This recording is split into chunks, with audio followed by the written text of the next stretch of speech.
Hello friends, welcome to சுவையான சமையல். இன்றைக்கி நம்ம மலபார் ஸ்பெஷல் உன்னக்காயா எப்படி செய்கிறதுன்னு பார்க்கலாம். உன்னக்காயா செய்கிறதுக்காக நான் இன்றைக்கி லைட்டாக பழுத்த ஒரு 3 ஏத்தன் வாழைப்பழம் எடுத்திருக்கேன். இந்த ரெசிபிக்கு பார்த்தீங்கன்னா இந்த மாதிரி லைட்டாக பழுக்க ஆரம்பித்த பழம் தான் எடுக்கணும். முதல்ல இந்த பழத்தை வேக வச்சு எடுக்கிறதுக்காக 2ஆக கட் பண்ணி எடுக்கலாம்.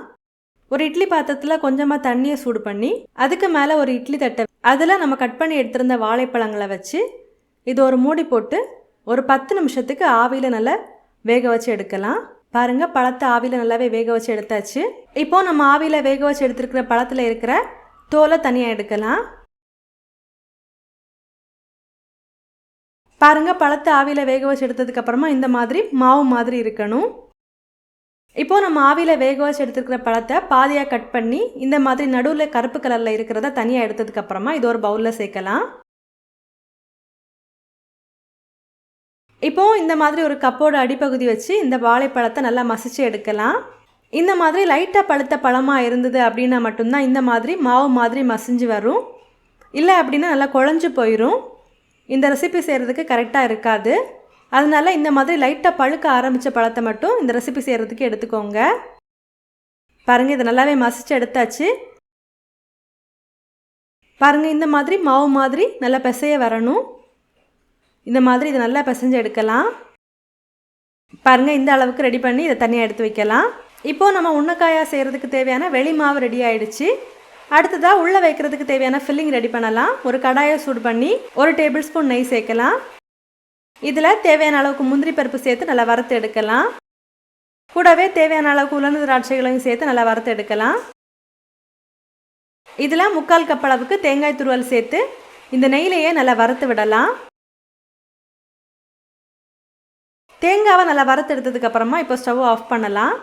இதில் இனிப்பு சுவைக்கு தேவையான அளவுக்கு சர்க்கரை சேர்க்கலாம். நான் இதில் 3 டேபிள் ஸ்பூன் சர்க்கரை சேர்த்துருக்கேன். சேர்த்துட்டு நல்லா கலந்து விடலாம். இப்போ நம்மளோட ஃபில்லிங்கும் ரெடி ஆகிடுச்சு. இப்போது நம்ம ரெடி பண்ணி எடுத்திருந்த வாழைப்பழம் மாவில் கொஞ்சமாக எடுத்து இந்த மாதிரி உருண்டைகளாக பிடிச்சி எடுத்துக்கோங்க.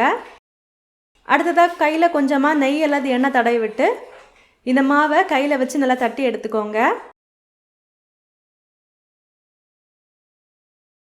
இப்போ நம்ம ரெடி பண்ணி எடுத்துருக்கிற ஃபில்லிங்கில் 1 ஸ்பூன் வச்சு இந்த மாதிரி நல்லா மடித்து இது நல்லா ஷேப் பண்ணி எடுத்துக்கோங்க. பாருங்கள், இந்த மாதிரி ஷேப் பண்ணி எடுத்துக்கோங்க.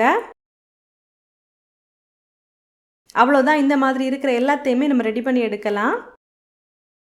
அவ்வளோதான். பாருங்கள், எல்லாத்தையுமே ரெடி பண்ணி எடுத்தாச்சு. இந்த அளவுகளில் செய்யும்போது உங்களுக்கு 6 உன்னக்காயா ரெசிபி கிடைக்கும். இப்போ ஒரு கடாயில் இதை ஃப்ரை பண்ணுறதுக்கு தேவையான அளவுக்கு எண்ணெய் சேர்த்து நல்லா சூடு பண்ணிக்கோங்க. எண்ணெய் சூடானதுக்கப்புறமா நம்ம ரெடி பண்ணி எடுத்துருக்கிறத இந்த எண்ணெயில் சேர்த்து ஃப்ரை பண்ணி எடுக்கலாம். ஒரு பக்கம் நல்லா ஃப்ரை ஆனதுக்கப்புறமா இதை திருப்பி போட்டு ஃப்ரை பண்ணலாம். பாருங்கள், ரொம்பவே சுவையான உன்னக்காயா ரெசிபி ரெடி ஆகிடுச்சு. நம்ம இதை கட் பண்ணி பார்க்கலாம். பாருங்கள், ரொம்பவே சூப்பராக வந்திருக்கு. அவ்வளோதான், நம்மளோட மலபார் ஸ்பெஷல் உன்னக்காயா ரெசிபி ரெடி ஆகிடுச்சு. நீங்களும் இந்த மாதிரி செஞ்சு பாருங்கள். செஞ்சு பார்த்ததுக்கப்புறமா உங்கள் கமெண்ட்ஸை மறக்காமல் எங்களோட ஷேர் பண்ணுங்கள். இந்த வீடியோ உங்களுக்கு யூஸ்ஃபுல்லாக இருந்தது அப்படின்னா வீடியோவை லைக் பண்ணி உங்கள் நம்மளோட பகிர்ந்து கொள்ளுங்கள். நீங்கள் இன்னும் நம்ம சுவையான சமையல் சேனலில் சப்ஸ்கிரைப் பண்ணலைன்னா மறக்காமல் சேனலில் சப்ஸ்கிரைப் பண்ணிக்கோங்க. இந்த மாதிரி சுவையான ஒரு ரெசிபியோட நான் உங்களை சந்திக்கிறேன். அது வரைக்கும் சுவையாக சமைங்க, சுவையாக சாப்பிடுங்க. நன்றி.